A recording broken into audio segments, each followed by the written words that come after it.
Doctor Juan Povea es hematólogo. Tengo un grupo de práctica con algunos de sus compañeros con los cuales pues me he dado cuenta que el tema de hematología sí les es un poco engorroso, un poco abstracto, hay muchas letras, muchos genes, mucho todo. Yo tengo esta compartirlas y se lo quiero hacer de lo más sencillo posible, pero sin descuidar este, cosas que sean muy importantes. Yo como hematólogo pues puedo ver en mi experiencia como algunos colegas eh, por no conocer algunas cosas básicas de cómo ver alteraciones en un hemograma, cómo detectar un problema de coagulación, muchas veces se le escapan diagnósticos importantes porque ustedes quizá al egresar no tienen que dominar el tratamiento de la leucemia mieloide crónica, qué biológico, qué tratamiento monoclonal específico es mejor que otro, pero sí al menos darse cuenta, estamos ante un problema grave, estamos ante un problema que puede esperar. Esto parece una leucemia. Sé muy bien las diferencias que hay en una leucemia crónica aguda, ¿ya? Entonces, al final ese es mi objetivo, ¿ya? Así que cualquier pregunta que tengan, levanten la mano y con toda confianza, háganla, ¿ya? He puesto esa foto del cromosoma Filadelfia porque finalmente, cuando hablamos de leucemia mieloide crónica, o sea, nos imaginamos muchas veces de que hay leucemias agudas y leucemias crónicas, ¿no? Dentro de ellas, leucemia mieloide aguda, leucemia linfoide aguda y lo mismo para las crónicas. Sin embargo, cuando hablamos de leucemias crónicas, en realidad estamos hablando de cualquier desorden que se está proliferando. Es un cáncer de los glóbulos blancos, eso es leucemia. Y como crónico nos imaginemos que, bueno, tiene mucho tiempo quizá, ¿no? En realidad más va con el tipo de célula que se esté clonando. Si son blastos, que es lo más inmaduro que sueles encontrar en médula, si son blastos linfoides, se va a linfoide aguda. Si son blastos mieloides o mieloblastos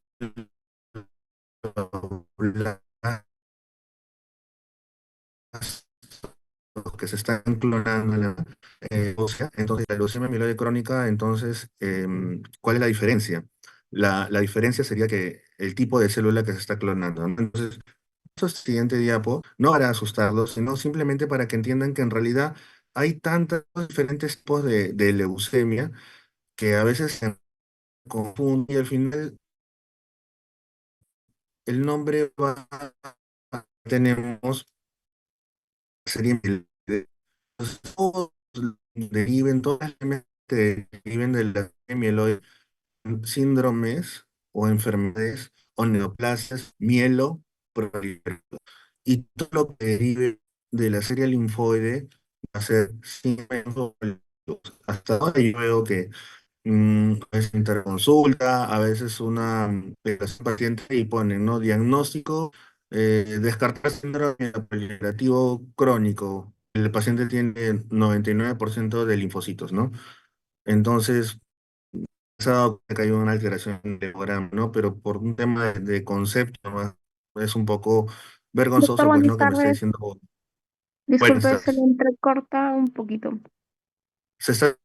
Sí, Ya, miren, voy a probar unos 5 minutos a ver si vuelve la señal. Voy a mover mi módem y si no me voy a ir a otro lado, ¿ok? ok, doctor. Ya se me ocurre.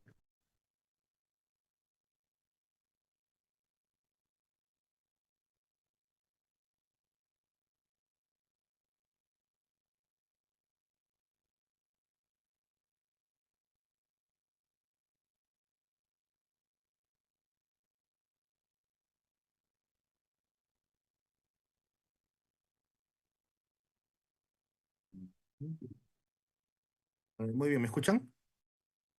Sí, doctor. Ya, listo. Si se vuelve a entrecortar, avísenme y yo busco una mejor conexión, una conexión más estable en todo caso. Ya, avísenme, córteme sin problemas si es que se está entrecortando feo, ¿no? Si no se entiende. No quiero hacerles perder el tiempo, busco dónde me puedo conectar, ¿ok? Listo. Lo que les decía básicamente es que si bien hay mil nombres, mil tipos de leucemia, solo dependen del tipo que se está clonando, ¿no? Ya les dije acá que todo este lado de acá se va a llamar mieloproliferativos, o sea, a raíz de la estirpe mieloide van a estar clonándose. Si son los glóbulos rojos y maduros, se van a poder llamar policitemia vera, si son las plaquetas, se van a llamar trombocitosis esencial, si es de la serie mieloblástica, Depende si son inmaduros, leucemia amiloide aguda. Pero miren, los nombres van a tomar de acuerdo a la célula. Por ejemplo, si tenemos puros eosinófilos maduros en abundancia, se va a llamar leucemia eosinofílica crónica. Si tenemos monocitos o tenemos basófilos que se están clonando, va a cambiar el nombre de acuerdo a lo que se esté proliferando, ¿ya? Sin embargo, leucemia amiloide crónica es un término amplio y con el tiempo ya quedó corto, porque entran muchos diagnósticos dentro de una leucemia amiloide crónica si nos vamos al origen del término nomás, ¿no? Porque podrían ser monocitos, basófilos, podrían ser varios. Entonces, ¿qué se hizo? Se ha definido a la leucemia amiloide crónica porque, uno, que es la más frecuente de las leucemias crónicas que vamos a encontrar, entonces es bueno conocerla como una entidad aparte. Y aparte es la que está asociada al cromosoma Filadelfia, que como dice su nombre, en la década de los 70 se descubrió esta alteración, esta traslocación que finalmente desencadenaba una proliferación de estas células mieloides sin ningún control, sin una regulación. Ahora les voy a comentar cómo funciona este tema, pero siempre con la presencia de este cromosoma Filadelfia. Entonces, existen enfermedades parecidas, pero si no presentan el cromosoma Filadelfia, van a tener otro nombre. Incluso tenemos una leucemia neutrofílica crónica, que si ustedes ven el hemograma y ven al paciente, va a parecer casi lo mismo, ¿no? Pero como ya este es el más común encontrar en una leucemia mieloide crónica, pues el cromosoma Filadelfia se le dio el nombre, ¿ya? No quiero confundirlos, lo que quiero decirles es que en realidad eso de que hay tantos tipos de leucemia, en verdad, tienen varias cosas en común y si entiendes bien la fisiopatología de alguna de las leucemias, más o menos se va a extrapolar a las demás. Y los nombres van a cambiar, como les digo, de acuerdo a la célula o el estirpe, ¿no? De la célula que se esté clonando. En este caso, la leucemia amiloide crónica, si bien van a tener efectos sobre la proliferación en las células madre o pluripotenciales, en realidad lo que vamos a ver en el paciente va a ser más células maduras. Mientras el estadio esté más suave, por decirlo así, el estadio crónico, que es el más indolente, el que menos molestias da, vamos a ver más células maduras, más neutrófilos. Acá me ha faltado, me quedé en bandas, ¿no? O en abastonadas, más abajito están neutrófilos. Vamos a ver más eso. Podemos ver 100.000, 200.000 leucocitos, pero seguro que la mayoría van a ser súper maduros. Ya más de eso no pueden madurar, ¿no? Y mientras más agresivo se va poniendo la enfermedad, que ya viene una fase que se llama acelerada o blástica, es como que ya se va poniendo más fea esta leucemia, más células inmaduras vamos a encontrar. Pero podemos encontrar un mielocito, podemos encontrar un metamielocito. También podremos, este gen, esta de cromosoma Filadelfia, también puede estimular la proliferación de otras células, por ejemplo, las plaquetas, ¿no? Y dices, ay, pero se llama mieloide, ¿por qué me metes las plaquetas? Porque también son de origen mieloide, ¿no? Entonces, hay variaciones y finalmente se tiene que quedar con la idea que la leucemia mieloide crónica, lo que más va a abundar, a diferencia de la aguda, va a ser células diferenciadas, maduras. Mientras más células inmaduras se encuentre, quizá, o en intermedio de maduración, más agresiva se está volviendo esa leucemia, ¿bien? Muy bien, por definición. Así de simple, neoplasia mieloproliferativa. Como ya les dije, ahí entran un montón de enfermedades, pero esta es una de las más comunes. Eh, y como ven acá, bastantes granulocitos maduros, no solamente neutrófilos, ¿no? También vamos a encontrar monocitos, basófilos. Ahora vamos a ver algunas tablitas con las que se hacen los estadios y van a ver qué importa también cuántas células de cada tipo hay, ¿no? Entonces, va a estar la mayoría de veces bastante diferenciada todas estas células, o sea, puras células maduras, ¿no? Las células maduras suelen tener tendencia a irse a la sangre periférica, ¿no? Por eso es que no suelen hacer tanto alboroto en la médula ósea como lo hacen las agudas. Las agudas, los blastos tienen esa afinidad por infiltrar la médula y no salir. A veces sí producen una leucocitosis, pero a veces una leucemia aguda uno lo puede encontrar como una pancitopenia porque la médula está llena, llena de enfermedad y no verse mucho esto en sangre periférica, ¿no? Pero en cambio las leucemias crónicas siempre van a estar en sangre periférica abundantes, ya sea en este caso del LMC, vamos a ver abundantes granulocitos maduros, ¿no? En el caso de la LLC, o sea, la leucemia linfoide crónica, que ahora también les voy a comentar, vamos a ver bastantes linfocitos maduros. Eso es lo que tiene que quedarse como idea. Y finalmente, el LMC, ¿por qué se caracteriza? Porque vamos a encontrar este cromosoma Filadelfia, que finalmente es una translocación 922. El cromosoma 9 tiene este gen que es el ABL1, así le han puesto, y el cromosoma 22 tiene este gen BCR, ¿ya? Entonces, ¿qué pasa? Un pedacito de aquí se va para el otro lado. Finalmente tenemos este gen de fusión BCR-ABL, ¿ya? La translocación 922 es un examen que hacemos cuando vemos el cariotipo, es decir, como cuando a su compañero le sale 46XY, a su compañera le sale 46XX, por ahí a alguien le saldrá un cromosoma de más, pero eh, bueno, eso es un cariotipo. Ahí vemos la translocación 922. Pero cuando queremos detectar genes o alteraciones moleculares, ahí es donde va a entrar el nombre BCR-ABL, ¿no? Es decir, el cariotipo o la translocación es como un plano que puede dejar el arquitecto, pero finalmente se van a expresar genes y proteínas anómalas, ¿no? Ya digamos, al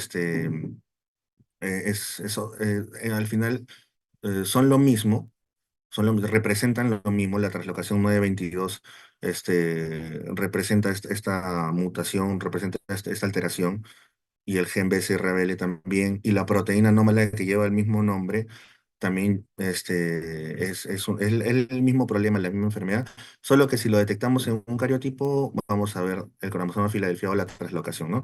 Si lo detectamos en un panel molecular o detección PCR, ¿no? De alteraciones moleculares, vamos a encontrar BCR-ABL.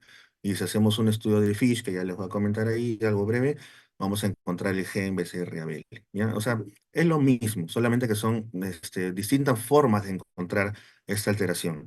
Porque pasa que si yo no lo encuentro haciendo un PCR o no lo encuentro haciendo un cariotipo, entonces yo tengo una alta sospecha, tengo que buscarlo por otro método diagnóstico para encontrar esa mutación y tener mi diagnóstico claro, ¿ya? Entonces, tenemos el gen de fusión que es anormal y que es lo que desencadena toda esta enfermedad, que es el BCR-ABL. ¿Cuál es lo bueno dentro de todo? De que al solo haber una alteración genética, se ha podido descubrir tratamientos diana contra esa alteración. En cambio, las leucemias agudas encontramos muchas mutaciones, muchas alteraciones genéticas. Por eso es que no hay un solo medicamento que me controle una leucemia aguda. Y hasta la actualidad seguimos bombardeando. Una leucemia aguda es un bombardeo de citotóxicos, quimioterapia. La quimioterapia es eso, se lleva las células buenas, las células malas, y da tanta toxicidad por ello, ¿no? No solamente las células de la sangre, de la mucosa, de todo el cuerpo, ¿no? Por eso es que se cae el pelo y tantos problemas ahí. La mucositis, se alteran todo, hasta las mucosas del ano, de la boca, de la garganta, todo sufre con una quimioterapia tan intensiva como las leucemias agudas. Sin embargo, en la leucemia mieloide crónica se encontró una sola alteración y eso dio pie a descubrir un solo medicamento que lo controle. Entonces, estos pacientes, tomando un solo medicamento que viene vía oral, pueden llegar a controlar su enfermedad bastante bien. Muy bien, no voy a entrar mucho en la fisiopatología, solamente les voy a comentar que esta proteína de fusión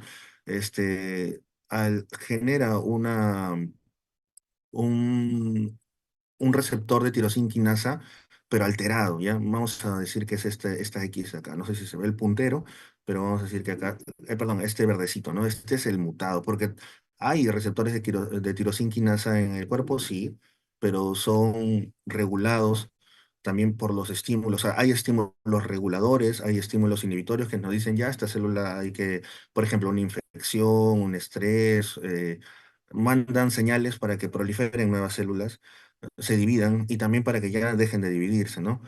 Sin embargo, al mutarse ese receptor de tirosinquinasa, la célula, mejor dicho, este receptor de tirosinquinasa queda como que totalmente activado, no tiene control, no se regula, no se frena. No dicen ya suficientes células por hoy, no. Siguen y siguen y siguen clonándose o produciendo células clonales, ¿no? Y eso hace de que se haya podido dar un medicamento. Por eso acá en este mismo dibujo también vemos aquí cómo el imatinib se une a esta tirosinquinasa, y por eso se les llama inhibidores de la tirosinquinasa y frenan esa clonación anormal que está viendo en este paciente, ¿no? Hasta llevarlo a la normalidad prácticamente. ¿Ya? Muy bien, de epidemio, datos puntuales. Es una leucemia frecuente en adultos. Las leucemias crónicas son de adultos. Las leucemias agudas son más frecuentes en niños. También lo vamos a encontrar en adultos, claro que sí, pero si hablamos de leucemias crónicas, está bien difícil que piensen en niños. Es poco frecuente, pero no es imposible. Sobre todo la LMC sí se puede dar en niños muy raros, son reportes de casos, pero para fines prácticos y para que quede en su, digamos, en su memoria, las crónicas de adultos mayores, las agudas hay en adultos, adultos mayores, pero es en los niños más fácil que vayamos a encontrar una leucemia aguda que una leucemia crónica. Y en adultos variados podemos encontrar una leucemia mieloide aguda o crónica, ¿no? Entonces, como dice acá, 15 a 20% de las leucemias en adultos, las leucemias en general, ya le dije que hay un montón, pero estamos tocando las más frecuentes, porque es probablemente lo que vayan a ver en toda su carrera médica, algunas leucemias que ni siquiera yo o colegas más antiguos han visto hasta ahora, ¿no? Muy raras, pero con tal de saber las más frecuentes, ya sabemos cómo manejar las leucemias, cómo abordarlas. La incidencia, como dice, 1 o 2 casos por 100.000 habitantes. Esto de aquí es en realidad en países de primer mundo, digamos acá en el país todavía tenemos un subregistro de la enfermedad por un tema de acceso, ¿no? A los servicios de salud, los temas rural, geográfico y todo, ¿no? Pero es regular la cantidad de pacientes que viven con esta enfermedad y qué bueno que su calidad de vida ahora puede ser mucho mejor porque tenemos acceso a estos medicamentos, ¿ya? Esto del ligero predominio masculino, tómenlo con pinzas, en realidad, quédense con la idea de que puede dar a hombres y mujeres. Y la edad sí, eso sí sería bueno que tengan. Normalmente se presenta alrededor de los 50 años. Ese número quizás se puedan aprender. ¿Ya? Es una enfermedad de adultos, todavía entran en el concepto de adultos, ¿no? Pero también de adultos mayores, ¿no? Pero alrededor de 50 años, por ahí más o menos piensa, ¿ya?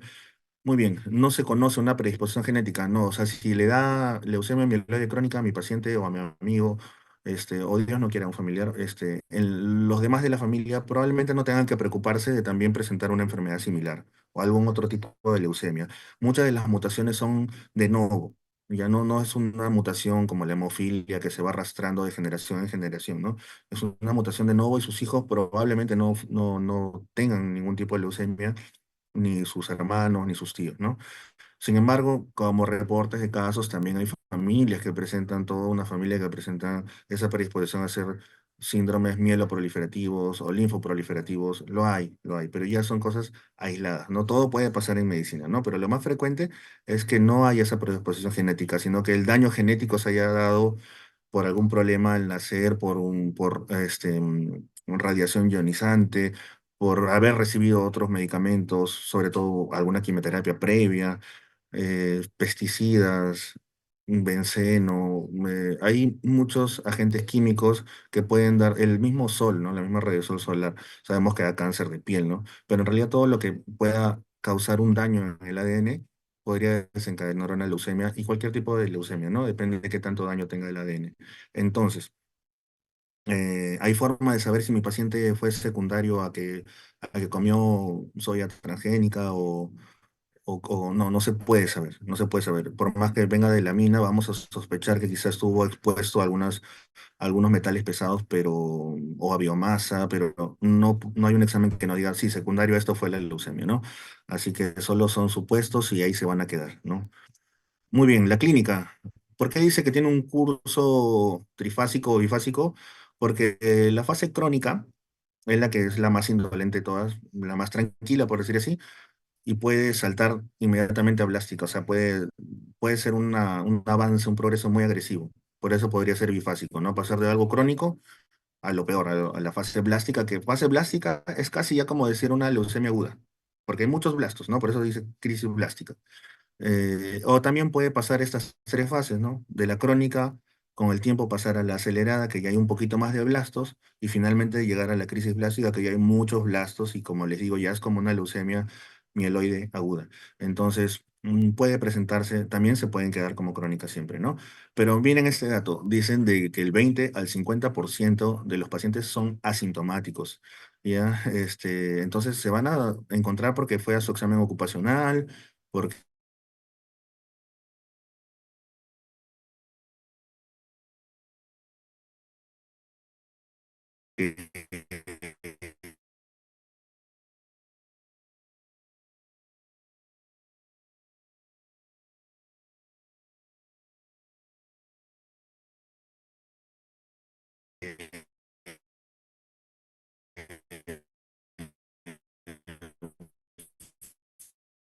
Doctor, disculpe, se lo escucha entrecortado.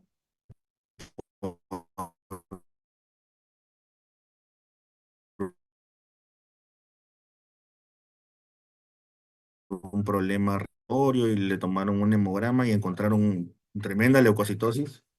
Ay,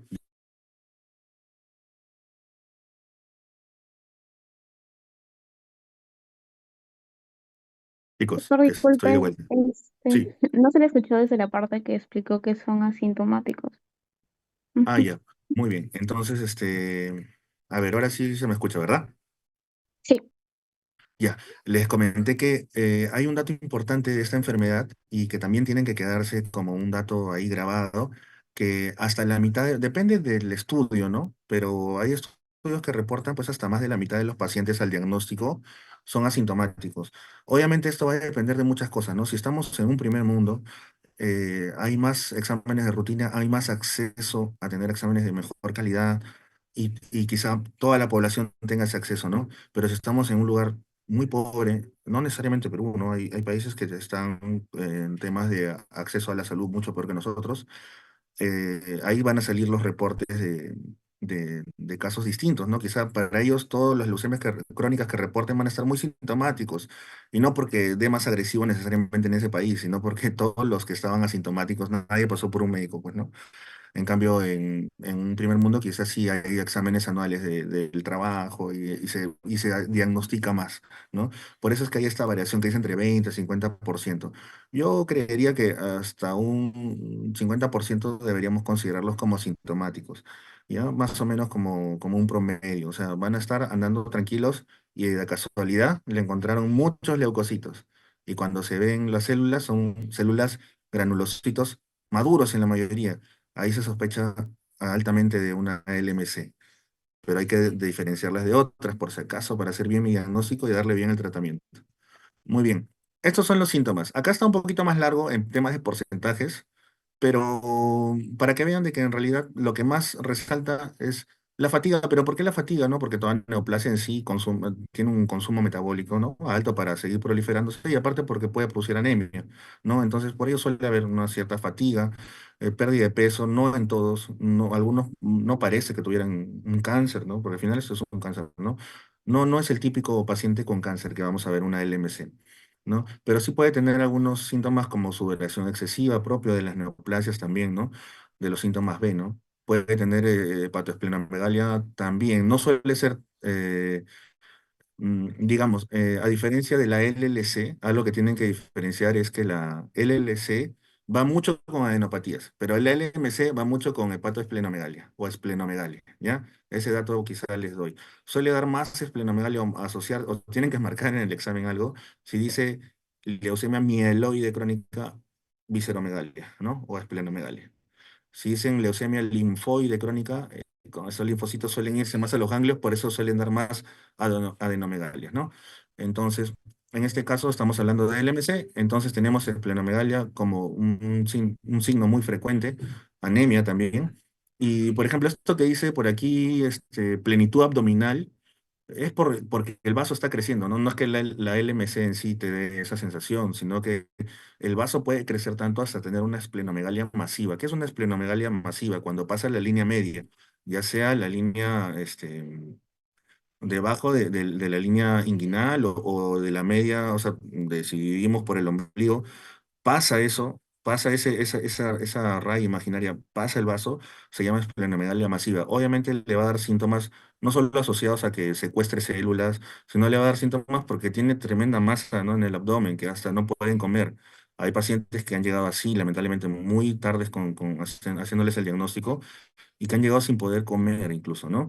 Y han respondido muy bien al tratamiento, por suerte, ¿no? Entonces, lo más común en estos pacientes es encontrarlos con más de 100.000 leucocitos. Es lo más común. O sea, bastantes leucocitos. Y más de 100.000 leucocitos se llama hiperleucocitos. ¿Ya? Puedes encontrarlo con menos, sí, claro. Puede alterar de IAPA las plaquetas, también pueden alterar las plaquetas. O sea, podemos encontrarlo con muchos leucocitos y con muchas plaquetas. ¿Ya? Entonces, esas son las formas de presentación más frecuente. ¿Ya? Muy bien, acá está más resumido, digamos, sin ya tanto número, ¿no? Ya está más en cuadritos. Lo frecuente, fatiga, sudoración nocturna, pérdida de peso. Pero como les digo, esa pérdida de peso no necesariamente es de lo más frecuente, ¿no? Pero se puede considerar dentro de todas los signos. La esplenomegalia, sí, eso sí, acuérdense siempre. Ya un paciente con LMC va a estar con muchos leucocitos, con el abdomen hinchado o van a palpar el vaso, va a tener sudoración nocturna, un poco de malestar, ¿no? Los que son sintomáticos. Y puede haber muchos más signos, obviamente, y síntomas que acá se los pongo. Muy bien, ¿cómo se hace el diagnóstico? Fácil, solo necesitamos dos cosas. Necesitamos ver en la morfología que realmente haya células mieloides, en su mayoría crónicas, como les digo, y que haya la alteración genética demostrada, ya sea por el cariotipo, que es por ejemplo aquí estas banditas que vemos así como medias borrosas, ¿no? Ahí se puede detectar la translocación 922, o ya sea por el estudio de Fish, que creo que está en otra diapositiva, ¿no? O ya sea por un estudio de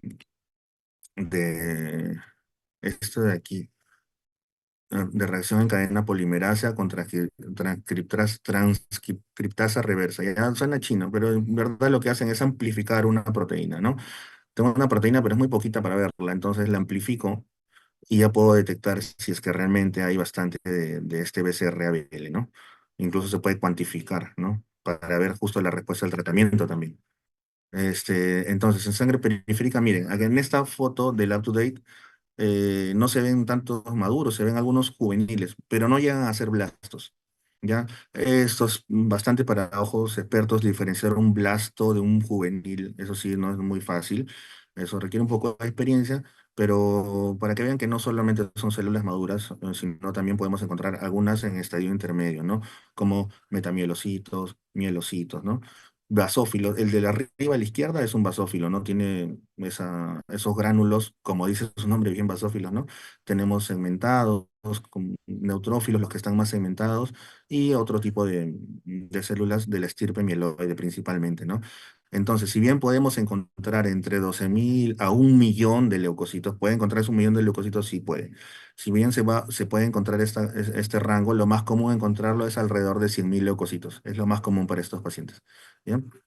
Muy bien. Y en la médula ósea vamos a encontrar más de lo mismo, en realidad.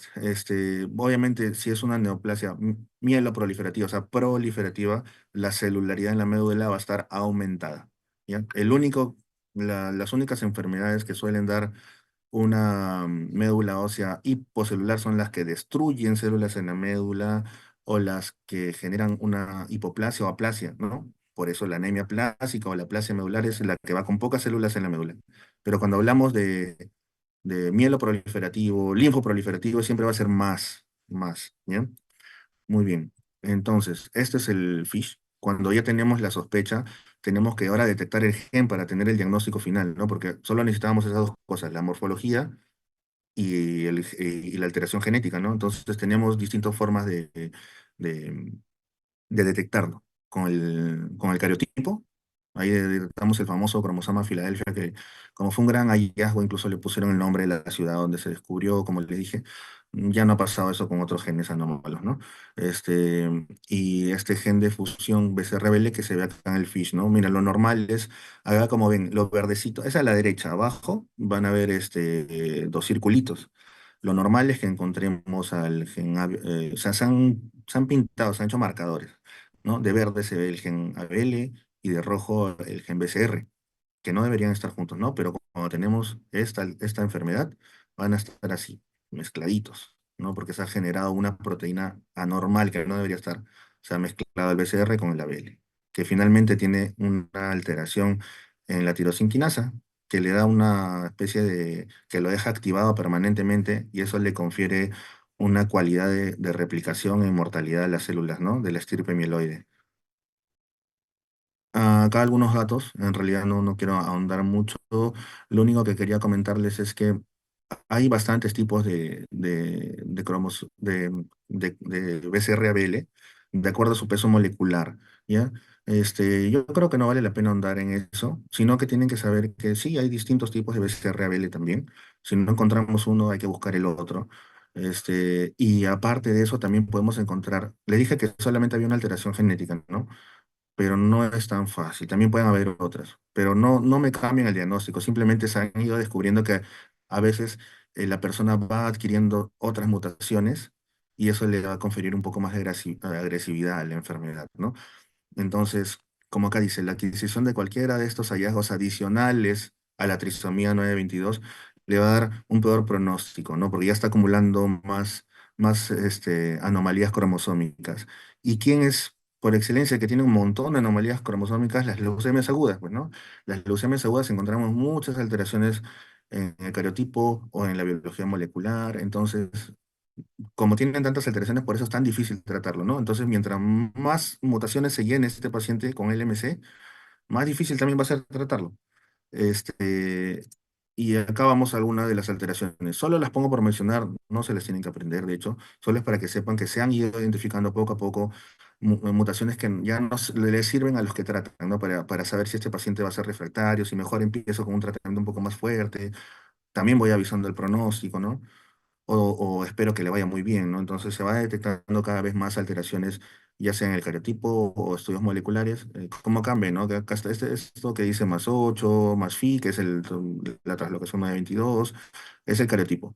Pero cuando hacemos estudios moleculares, encontramos estos genes mutados, ¿no? Es lo mismo prácticamente, ¿no? Acá es cómo está codificado ahí en el cromosoma y acá cómo se expresa, ¿no? Este, ¿Qué diagnósticos diferenciales tenemos que tener? Todas las otras crónicas, pues, en realidad. Todas las otras que digan crónicas pueden parecerse mucho y para diferenciar, una de las grandes diferencias es que va a tener que todas estas que dicen reacción leucemoide, leucemia mielomonocítica, leucemia monocítica juvenil crónica, eosinofílica, neutrofílica, como ven hay varias, son poco frecuentes, pero la diferencia es que ninguna de estas va a tener el cromosoma Filadelfia positivo. Si tiene cromosoma Filadelfia, ah, ahí dice, perdón, no, soy yo. Yo, la LMC soy igual a cromosoma Filadelfia positivo. En todas las demás ya entran en otros diagnósticos de patologías que comparten una fisiopatología similar, que comparten un tratamiento parecido, ¿no? Pero sí se distinguen ya, ¿no? Que no cabe como tema de clase explicar las diferencias. Y esta LMC atípica cumple todos los criterios de la LMC, como le he estado explicando, no cumple los criterios de las otras enfermedades, pero se le considera como una LMC Filadelfia negativo. Resulta que gran parte de estos pacientes que eran diagnosticados como LMC atípica, al final resultaron de que eran un cromosoma Filadelfia difícil de encontrar. Por ejemplo, que no expresaban una proteína de otro peso molecular que el equipo no lo detectaba. Entonces, se cree que la mayoría de LMCs atípicas suelen ser LMC es solamente que de difícil diagnóstico, de difícil detección de la alteración genética. Y lo único de acá que no es cáncer es la reacción leucemoide. La reacción leucemoide simplemente es una reacción exagerada en nuestro cuerpo cuando tenemos una infección, una inflamación, una respuesta a fármacos o un problema alérgico o autoinmune en la cual salen muchos granulocitos a la sangre periférica. Entonces, cuando tenemos más de 50.000 leucocitos, pero no es clonal, o sea, todos son distintos, es una reacción del cuerpo normal, digamos, exagerada, pero dentro de lo normal. Eso se llama reacción leucemoide, porque me imita una leucemia, pero cuando ya lo voy estudiando, al final no era, ¿no? Solo era una infección, entonces ya, que termine de pasar el proceso inflamatorio y va a normalizarse, ¿ya? Muy bien, ¿cómo abordamos al paciente con LMC?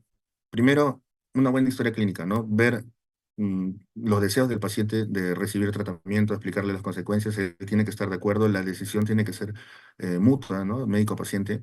Ver qué comorbilidades tiene, ¿no? Si está con el riñón que no funciona, está en diálisis, voy a estar limitado con mi tratamiento, ¿no? Si está con una cirrosis hepática, también voy a estar limitado, voy a tener que escoger los medicamentos que menos daño le produzcan. Si tiene ya alteraciones cardiovasculares, hay algunos medicamentos para el MC que son cardiotóxicos. Por eso, más que todo, tener un buen diagnóstico va a permitir dar un tratamiento que no le vaya a hacer más daño que bien al paciente. Y dentro de los exámenes auxiliares, de todo un poco, ¿no? Justamente como les digo, tengo que tener bien cómo está el estado inicial del paciente para darle un tratamiento adecuado.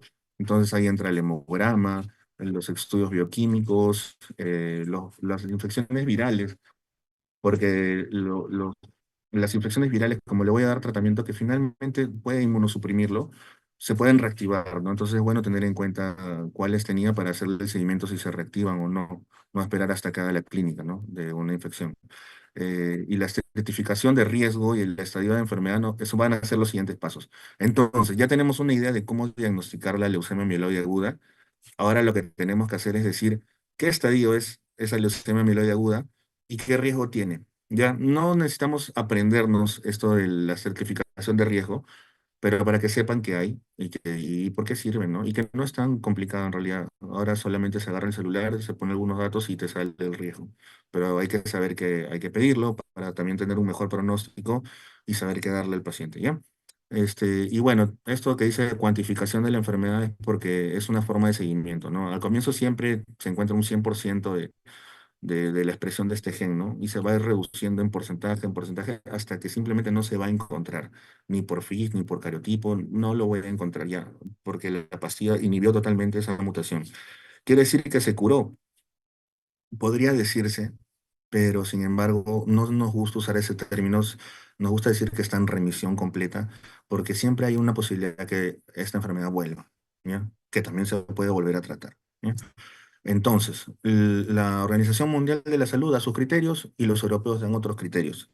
Se los pongo no para confundirlos, en realidad simplemente que estos son consensos. Es decir, un grupo de gente se junta y dijo, bueno, yo quiero que sea 22%, porque, bueno, de 22% de blastos para arriba van peor y menos de 22% van mejor. Pero bueno, nadie se le ocurre poner un número tan complicado, ¿no? 22, 23, ¿no? Hacen los cortes más en números más fáciles de recordar. 20%, 30%.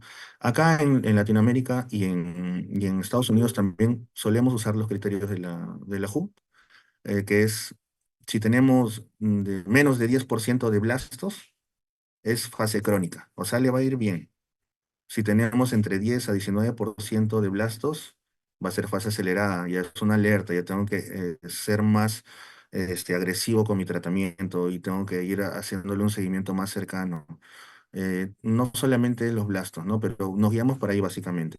Y si es que ya tenemos más del 20% según la WHO, o más y acá también los europeos también ponen ese corte, en realidad es 30, se ha cortado me parece, pero más de 30% dicen los europeos, ya se considera una crisis blástica. Ay, acá está abajo, perdón. Sí, más de 30% ya es una crisis blástica, ¿no? Entonces, ¿qué quiere decir crisis blástica? Que ya no es una LMC, ya es una LMC que se ha transformado a leucemia mieloide aguda, en realidad. Y ahí ya no lo voy a tratar con una pastillita, ¿no? Probablemente ya requiera todo el tratamiento de una leucemia mieloide aguda. Entonces, yo tengo que evitar que llegue a ese estadio. Y eso lo voy a lograr con darle un tratamiento a tiempo, antes de que siga acumulando más mutaciones y vaya a tener más riesgo de progresar esa enfermedad. ¿Hay otros parámetros para decir si es fase acelerada, fase blástica? Sí, no nos compliquemos mucho.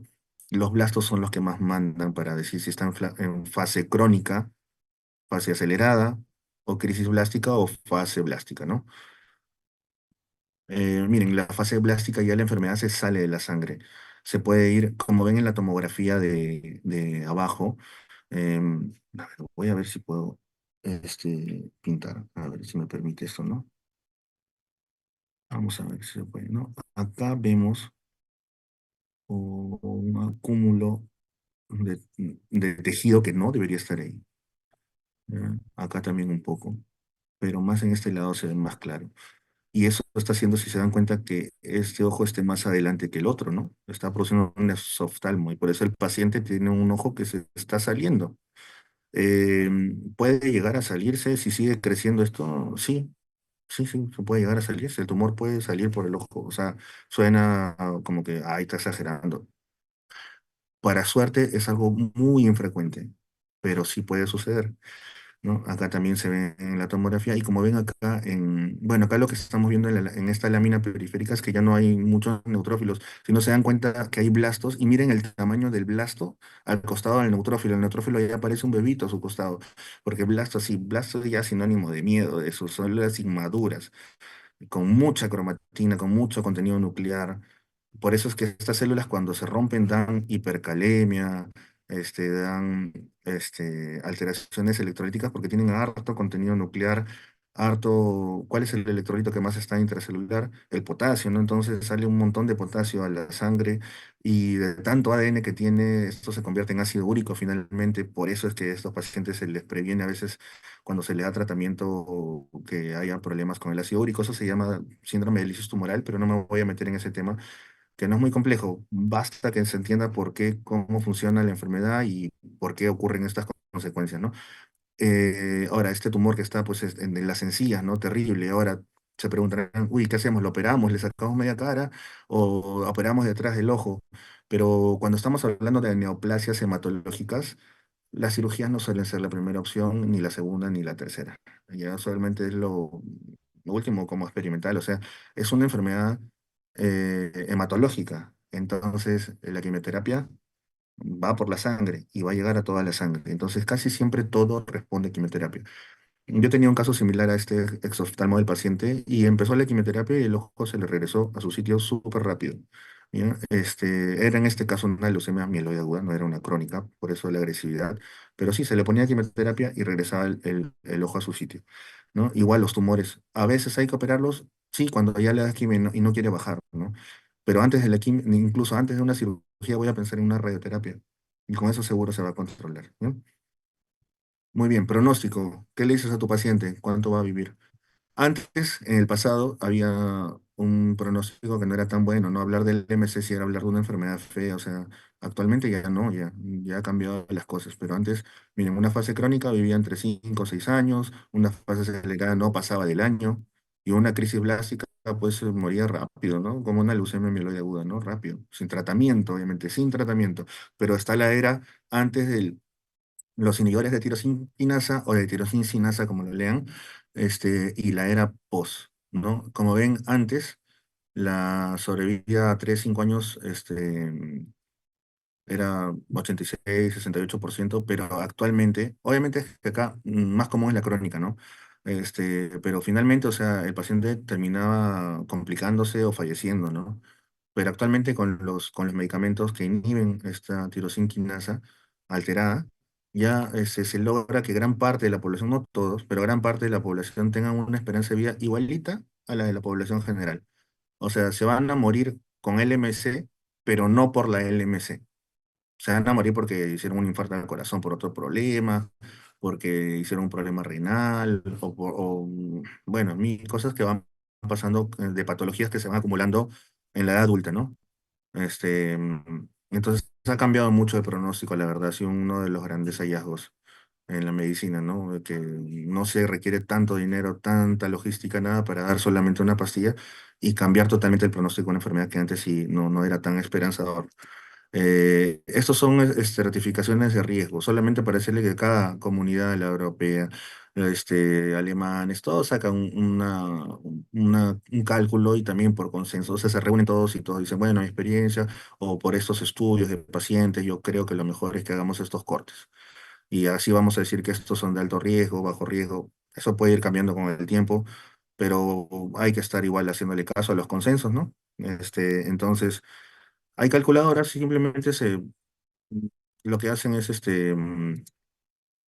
por ejemplo, este es uno de las calculadoras donde te da el riesgo por este autor, o mejor dicho, por este consenso de Socal y el otro Hasford, ¿no? Te da el riesgo. ¿Qué te piden? Y para eso tenemos que tener en cuenta qué cosa nos puede decir que nuestro paciente está yendo mal o que no es una leucemia amiloide tan tranquila, ¿no? La edad. Mientras más adulto mayor, más riesgo, y no necesariamente porque la LMC va a ser más agresiva, sino porque va a tener más comorbilidades y va a ser más frágil. El vaso, si hay un vaso tremendo, me dice que hay una gran carga tumoral. Si las plaquetas están bajando, me está diciendo que la médula ósea se está infiltrando más. Si hay muchos basófilos o sinilófilos o mieloblastos, también dan más riesgo, ¿no? El tratamiento, acuérdense de este nombre básicamente, inhibidor de tirosinquinasa y el más común de todos, el imatinib, ¿no? ¿De qué depende del tratamiento? De si lo encontramos en estadio crónico, acelerado o blástico. Entonces, ¿cuál es el objetivo al final cuando damos imatinib? Que se logre una revisión primero clínica, es decir, que el paciente se sienta bien, que ya no le duele el abdomen, que pueda comer, que ya no esté bajando de peso, o si tenía pues un tumor por células mieloides, pues que desaparezca, ¿no? Y mantener un control de la enfermedad finalmente a largo plazo, ¿ya? O sea, ¿qué quiere decir? Que no basta con que ya mejoraron sus síntomas, sino ahora tengo que tratarte para que no recaigas y para que hagas tu vida normal, ¿ya? Y bueno, también ir optimizando la calidad de vida, ¿no? No decirle ya ahora no comas, no salgas, no te pares, no sientes, no hagas ejercicio, no, no, no. Hay que ver también la calidad de vida y todo el tratamiento no solo depende de un hematólogo, de un oncólogo, también de un psiquiatra, de un de alguien de fisioterapia, dependiendo todo lo que venga, ¿no? Un geriatra, la polifarmacia, hay que ver cómo interactúa lo que estamos dejando con los otros medicamentos que ella toma, porque es una enfermedad de adultos, tirando para adultos mayores, ¿no? Entonces, todo eso hay que ponernos en el contexto. Al final lo que queremos es que nuestro paciente se sienta mejor. Si con el tratamiento le estamos haciendo más daño que beneficio, mejor no lo des y deja que viva tranquilo el tiempo que le queda. Pero si podemos mejorar su calidad de vida, hay que aprovechar eso. El paciente se sienta mejor. Muy bien. Tu primera línea, son los inhibidores de tirosinquinasa. Hay tres generaciones conocidas, obviamente una más moderna que la otra y más caras que la otra. Entonces, en nuestro medio, pues más usamos el imatinib, pero cuando ya encontramos más mutaciones agregadas, como les dije, quizá ya empezamos a dar dasatinib, nilotinib, estas que dicen de segunda generación.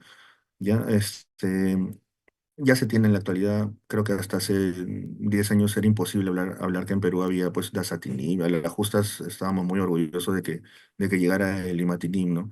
Pero actualmente ya se maneja en casi todos los hospitales también ya gran parte de los medicamentos de segunda generación.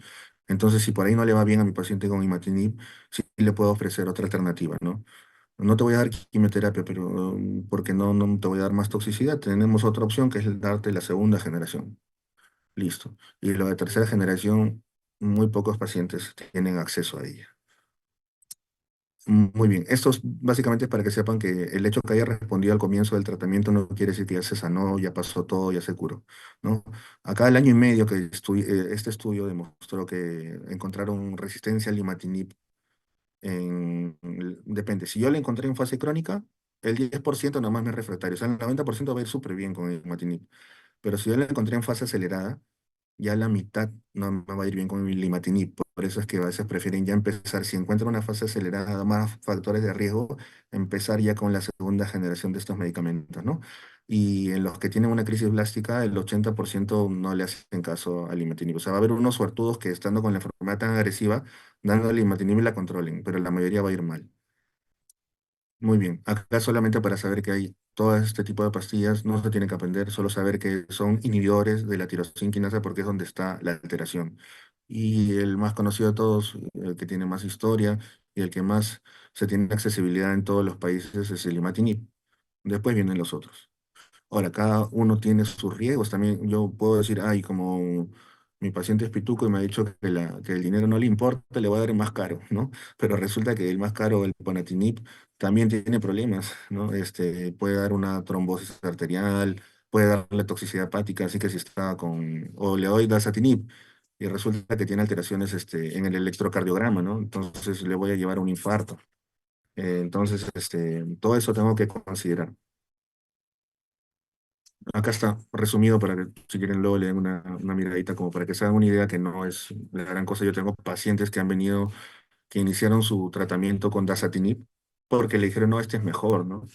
Y vinieron con tremenda fusión pleural, ¿no? Así ya casi ahogándose, ¿no? Por suerte se les hizo la- el tratamiento, pues, invasivo, ¿no? Que es hacer un drenaje, ¿no? De líquido pleural. Y luego decirle, bueno, si nunca te han dado imatinib, hay que probar. Y le va muy bien con esta pastilla. No necesariamente que sea más generación o más caro, necesariamente va a ser mejor. Hay que aterrizar bien lo que el paciente le sea más conveniente a la salud pública también, ¿no? Que tanto va a gastar el Estado también en ellos, ¿no? Así que es válido todos los ITK hasta el momento. Estos son un pequeño cuadrito que encontré los problemas que podrías encontrar, ¿no? O sea, si tienes un paciente con problemas cardiovasculares, quizá Ponatinib no sea tu mejor elección. Y así, ¿no? Son solo para que se hagan una idea que no que sea más moderno, quiere decir que va a ser mejor en todo, ¿no? Quizá vienen con efectos secundarios más potentes. Así que Hay que tener mucho en consideración eso. ¿Cómo evalúo? Ya, listo, ya diagnostiqué a mi paciente, ya lo estratifiqué, ya le dije su pronóstico, ya está feliz o está triste. Ahora, ¿qué sigue? Ya le estoy dando imatinib, ¿ahora qué hago? Tengo que ir evaluándolo progresivamente para ver qué tan profundo logra mi respuesta, qué tanto lo logro llevar a la remisión. Lo primero que va a hacer es mejorar la clínica, ¿no? La respuesta clínica, que es que va a mejorar todos los síntomas. Lo segundo es que lo segundo es que va a mejorar los exámenes de laboratorio clásicos, el hemograma. Los leucocitos ya van a, de que estaban en 200.000 o 500.000, ya van a estar menos de 10.000. Basófilos van a mejorar, las plaquetas se van a normalizar si estaban altas, y el vaso de lo que estaba todo grandote ya no se va a palpar. Entonces ya mejoramos su calidad de vida, pero queremos ir más allá, que no recaiga. Entonces le hacemos un cariotipo y ya no encontramos la mutación del cromosoma Filadelfia. Entonces ya estamos logrando una mejor respuesta, pero vamos a ir más allá. Ahora ya no encuentro el cariotipo alterado, ya no encuentro alteraciones en su hemograma. Ahora me quiero ir cuántas proteínas quedan ahí andando en la sangre de BCR-ABL. Tan fino es el diagnóstico que tienen que expresarse en logaritmos hacia abajo para poder hablar de una respuesta molecular.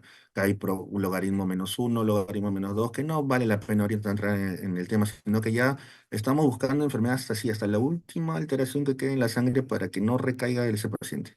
¿Ya? Entonces, por eso hay una respuesta primero hematológica, que con eso ya el paciente se siente súper bien. Algunos abandonan el tratamiento ahí. Luego una respuesta citogenética, ya no se ve en el cariotipo, y luego ya una respuesta molecular, que es lo más profundo que podemos lograr de desaparecer este problema en el paciente. Entonces, cambio de tratamiento. Cambio de tratamiento, como antes solo veíamos el hemograma y con eso más o menos veíamos si estaba bien o mal, ¿no? Pero ahora ya estamos detectando hasta la alteración molecular. Entonces, si ya vemos que molecularmente está fallando, ya nos predice que va a fallar en la respuesta hematológica. O sea, estoy detectando cada vez más de estas proteínas anómalas, quiere decir que más adelante me va a empezar ya a hacer nuevamente leucocitosis, trombocitosis, esplenomegalia. Entonces, no, antes de que llegue a eso, ya detectando su respuesta molecular, ya puedo decir, vamos a cambiar de medicamento. ¿Ya? Entonces, con eso se logra una respuesta más prolongada y se va prediciendo y dando tratamiento antes de que recaiga. Muy bien. ¿Hay indicaciones para trasplante halogénico, o sea, de otra persona hacia el paciente? Sí, hay indicaciones. No vale la pena hablar mucho acá. Simplemente es una opción y no es primera opción. Es como que hay que evaluar bien si vale la pena o no, porque el trasplante de médula ósea o trasplante de progenitores hematopoyéticos, como también se le llama, es muy tóxico. No se hagan la idea de que, ay, mejor no le den quimio, pobrecito, mejor háganle trasplante. No, el trasplante es mucho más agresivo que la quimioterapia. ¿Ya? No quiero extenderme aquí, habría mucho pero conversar, es muy interesante el tema, pero de verdad que no, ya aquí tienes esa idea que el trasplante es como que una solución a todo y que es una cosa fácil, ¿no? Hay mucha mortalidad por trasplante y la pasan muy mal muchas veces. ¿Ya? Listo. Esto de aquí todavía sigue siendo muy controversial. En algunos continentes ya se está diciendo si el medicamento puede dar toxicidad a largo plazo, ¿por qué en algún momento, si está yendo muy bien, por qué en algún momento no lo retiramos y solo nos quedamos en observación?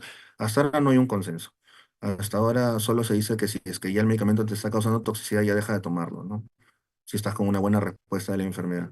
Pero hay otras consideraciones, ¿no? Como acá dice, obligatorio si presenta estas condiciones, óptimo se presenta estas condiciones, ¿no? Como que una súper buena respuesta. Ahí puedes quitarlo, ¿no? Y lo mínimo para decir que lo quites son estas condiciones, ¿no? O sea, que todavía tengas un poquitito de enfermedad, podrías considerar quitarlo, pero lo mejor es mantenerlo hasta ahora, hasta que se genere más evidencia, porque acuérdense que el cromosoma de Filadelfia recién se descubrió en los años 70, los ITCs aparecieron después, y al país ha llegado no hace mucho, o sea, ya hace varios años, ¿no?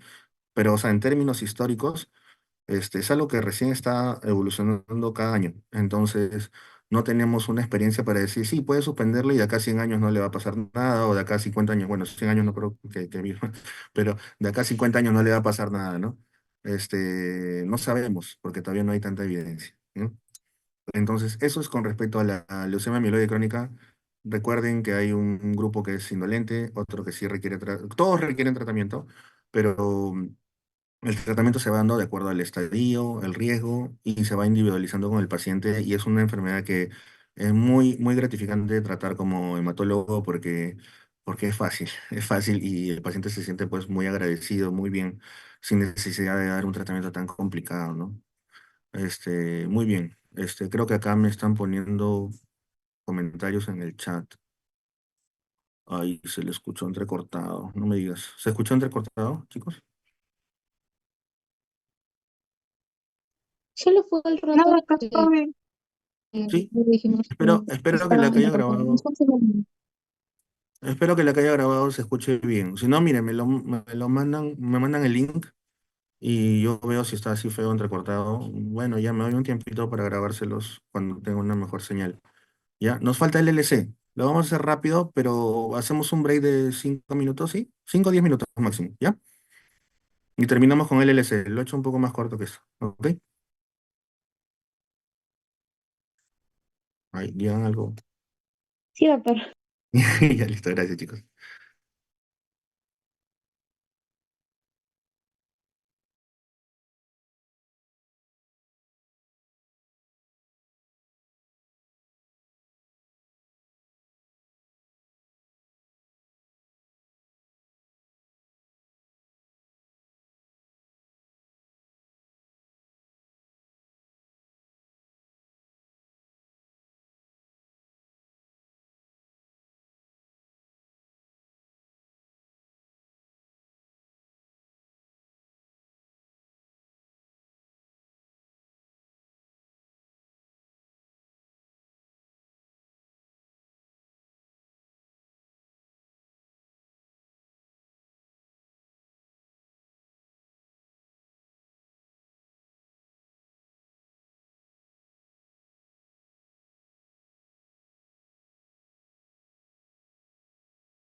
Hola chicos, buenas, ¿cómo están? Buenas tardes otra vez. Hacemos la parte final, ¿está bien? Sí, doctor. Bacán, empezamos entonces con LLC. Listo, entonces ya nos quedó claro que la LMC, cómo se hace el diagnóstico, no es muy complicado. Hay bastantes cuadritos para estratificar que los riesgos, que el estadio, que ya más o menos se los he resumido, no es gran cosa en realidad. Así que es una enfermedad interesante en realidad de revisar, sobre todo porque hay tratamientos, ¿no? Y la mayoría van bien. Ya.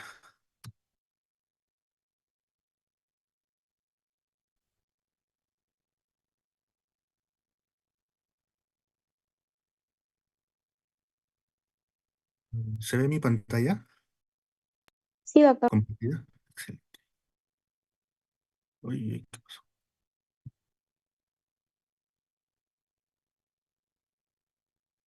¿Qué hace con esto? Ahora sí. Ya.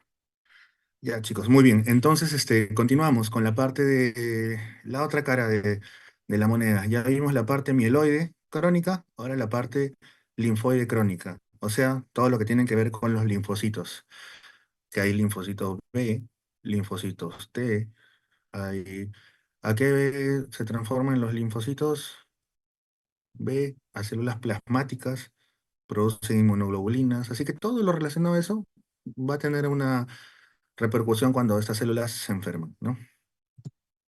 Esto como unas generalidades nomás para saber de que no, si ya la LMC era una enfermedad de adultos de 50 años aproximadamente, este es de más mayores, o sea, de mayores, mejor dicho, ¿no? Más o menos un promedio de 70 años, 65 años, dependiendo de la bibliografía que lean. Pero en general ya es una enfermedad de viejitos, ¿ya? Entonces, ¿cuál es lo bueno dentro de todo? Que la mayoría de los pacientes van a ser asintomáticos, ¿ya? Gran parte. Acá creo que tengo otra diapositiva. Acá le dejo estos datitos, y es como para ver qué interesante es un cáncer que no se tenga que tratar. Existe, y acá está uno de ellos, ¿no? Es un cáncer que no se tiene que dar tratamiento en muchos de los casos. En la LMS sí, siempre le dábamos imatinib. Así esté bien, le dábamos porque sabíamos que iba a progresar. Pero acá no. Acá sí hay algunos grupos que ya les voy a mencionar que no se les da tratamiento, solo se les observa. La leucemia más frecuente, bueno, como acá dicen en el hemisferio europeo, yo también creo que tiene relación con el subregistro que hay en nuestras poblaciones, y la edad media del diagnóstico que es 70 años, ¿no? ¿Qué tengo que tener para el diagnóstico? Uno, tengo que demostrar que los linfocitos excesivos que estoy encontrando son clonales, o sea, son idénticos. Si bien yo puedo ver, por ejemplo, esta lámina periférica, y acá veo que hay estas bolas donde no se ve casi nada de citoplasma, se ve todo pura cromatina densa y no da mucho espacio de ver más que pura mancha pues, basófila, no es homogénea, no se ve un gránulo, nada. Son linfocitos maduros. Ahora, ¿por qué digo maduros? Porque no son muy grandes, ¿no? Los linfoblastos, o mientras más inmaduro es más grande, y por eso yo lo comparo con el tamaño del glóbulo rojo. Si mide parecido al glóbulo rojo o está un poquito más grande, yo lo considero como linfocitos maduros, ¿no? Hay otras características, pero para hacerlo fácil, cuando está cercano por ahí al tamaño del glóbulo rojo, puedo considerar que es un linfocito maduro. En cambio, no sé si recuerdan en la anterior parte que les hablé de leucemia mieloide crónica, que les hice ver un mieloblasto al costado de un neutrófilo que se veía el neutrófilo chiquitito, ¿ya?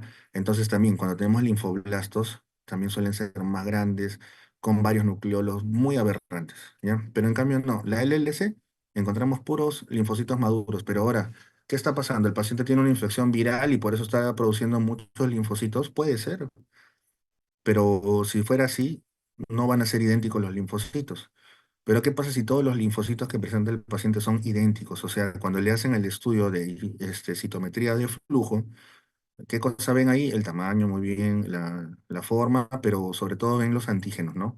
Ven que todos presentan el mismo antígeno, los mismos antígenos de membrana, o sea, CD20, CD30 y tanto, CD5, CD7, bueno, ya todos los marcadores ahora voy a mencionar someramente, pero todos son idénticos y eso no se puede dar, eso no es fisiológico, ¿no? Normalmente producimos linfocitos de acuerdo a nuestra memoria celular, para distintos tipos de infecciones y estamos produciendo distintos tipos de linfocitos. Cada uno se va a especializar en, o va a cargar información de distintas patologías, ¿no? Entonces, uno va a tener inmunoglobulina A, el otro va a producir, cuando ya se transforma en plasmática, inmunoglobulina G, otros va a tener la cadena ligera kappa, la cadena ligera lambda. Pero si todos los linfocitos son idénticos, tienen el mismo anticuerpo, tienen las mismas cadenas pesadas ligeras, no, ya eso ahí es clonalidad. Y clonalidad es sinónimo de cáncer. Y sobre todo en este caso, si es de células linfocitos maduros, y sobre todo B, pues, ¿no? Es una leucemia linfoide crónica. Entonces, regreso. Primer paso, que estén clonales. ¿Cómo lo veo eso? ¿Al ojo? No, al ojo no. No puedo saber. No puedo saber si este tiene un IgG en su superficie o si es BT, incluso no puedo diferenciarlo. La verdad, si alguien dice por ahí en alguna bibliografía que los B son de una forma y los linfocitos T son de otra forma, no, imposible. Yo esto en la práctica lo hago todos los días y nunca he podido distinguir un B ni un T, ni ningún experto ha podido decir, no, sí hay características que se pueden haber aislado, pero finalmente no se cumplen. Entonces, no se cumplen en todos los casos, así que no nos sirve. Solamente puedo decir que es un linfocito maduro, ¿ya? Entonces, listo, ya cumplimos el primer requisito. Lo otro es que tiene que ser linfocitosis, claro, o sea, pueden haber muchos linfocitos, pero si solo son el 10% y todo lo demás son granulocitos, no, eso no es eso está raro, ¿no? Normalmente es una leucocitosis, pero a expensas de linfocitos. Y como criterio técnico tiene que tener más de 5.000 linfocitos. Todos los pacientes que encontramos con LLC siempre tienen más de 5.000 linfocitos. Pero si por ahí hay una excepción y alguien está haciendo menos, dijeron, bueno, hay que establecer un límite pues inferior, ¿no? Han puesto 5.000 linfocitos. Ahora, tú puedes decir, pero el otro día vi un paciente que tenía neumonía viral, no sé, y tenía como 8.000 linfocitos. O vi un bebé recién nacido que tenía 10.000 linfocitos. Ya, entonces no se trata que tenga solamente más de 5.000 linfocitos, sino que esos 5.000 linfocitos a más sean clonales, sean idénticos, ¿ya? Y para eso sirve la citometría de flujo. ¿Ya? Y si me quiero ir más allá, debería estar en la médula ósea una infiltración mayor del 30%. Esto ya casi no lo hacemos. En realidad la LS se puede diagnosticar solo con la sangre periférica. No hay mucha necesidad de ir a la médula, a menos de que estemos sospechando que se está transformando en otra enfermedad. Pero si no, basta con ver que la sangre periférica está llena de linfocitos maduros, le hago una citometría y me dicen que todos son idénticos, y ya está el diagnóstico. La leucemia linfoide crónica es un linfocito B maduro que se está clonando, pero resulta que hay otro linfocito B maduro que se clona, pero no en la sangre o en la médula, sino en los ganglios. Y cuando se están clonando los linfocitos en los ganglios, ¿cómo se llaman? Linfomas. Entonces, ¿que mi leucemia linfoide crónica es lo mismo que un linfoma? Sí, solo que en el linfoma están afectados solamente los ganglios y en la leucemia está afectada la médula ósea y sangre periférica. Ahora, y si mi paciente está con un montón de leucocitos clonales en la sangre, pero también tiene ganglios llenos de linfocitos clonales, ¿qué es? ¿Linfoma o leucemia? Para no complicarse la vida, porque es una pregunta como que ¿qué fue primero, el huevo o la gallina? La verdad, esa sí la pregunta no se sabe. Si ya al paciente lo conoces con compromiso ganglionárico, compromiso medular o de sangre periférica, no sabes qué empezó primero, entonces le dices, y van a leer bastante, cuando busquen en el UpToDate o papers, ¿no? Dice así, leucemia slash linfoma de células B. Entonces, si encuentra un paciente que solo tiene ganglios, linfocitos B maduros, va a tener un linfoma de células B pequeño.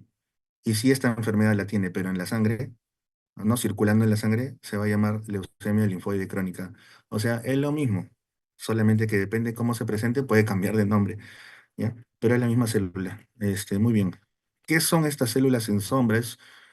No es patognomónico, es decir, no es que solamente lo van a encontrar en el LC, pero es algo muy característico, muy curioso si tienen la oportunidad cuando les toque rotar, y bueno, a la mano a alguien que sepa ver en el microscopio y les pueda orientar. Si tienen la oportunidad de ver una leucemia linfoide crónica, van a ver esto, ¿no? Todas las células son idénticas, todos los linfocitos son igualitos, ahí está, ¿no? Muy homogénea la muestra, ¿no? Debería haber un neutrófilo, al costado un linfocito, al costado un monocito, al costado otro segmentado, uno con más segmentos, no, pero acá encuentras todo lleno de linfocitos, pero ves una especie ves esos asteriscos que están de rojo, Parece como un manto, ¿no? Como una mantarra. No sé cómo explicarlo, como una tela, ¿no? Simplemente son los remanentes nucleares al haberse destruido la célula. ¿Y por qué se están destruyendo? Porque se están replicando con tanta rapidez que algunas se terminan lisando. Y cuando se lisan y a tanta velocidad, dejan manchas. Y eso se puede apreciar en un extendido o un frotis de sangre periférica, ¿no? Estas células rotas, digamos, de alguna forma, que se les llama sombras de Grunbridge, o células en sombra, ¿no? Es una curiosidad, pero no vaya a ser que vengan en un examen por ahí. No en este, no, yo no le voy a poner esa pregunta, es muy memorística, pero le puede venir en el ENAM, en el examen de recientado, y al toque de células de Grunbridge ya marcas el LC, ya no le das vuelta. La fisiopato. No me voy a meter mucho aquí, ¿ya? Todas las leucemias comparten un mecanismo fisiopatológico similar, solo que se ven involucrados distintos genes, distintos receptores y distintas mutaciones. Pero al final lo que hacen es que la célula se vuelva inmortal y se prolifere sin control. En este caso de la LLC, es los linfocitos B maduros. Esos son las células que van a estar afectadas. Ahí está el problema. ¿Y qué cosa me va a dar esa producción de muchos linfocitos B maduros? Ahora vamos a la clínica mejor. ¿Ya? Listo, acá se los dejo. Pero básicamente, miren, si es que este es el estadio de maduración de la célula, ¿no? Cuando ya estamos con unas células que ya tienen un buen grado de madurez, acá supuestamente está el ganglio, por donde va madurando, ¿no? Las células, los ganglios son como cuarteles, ¿no?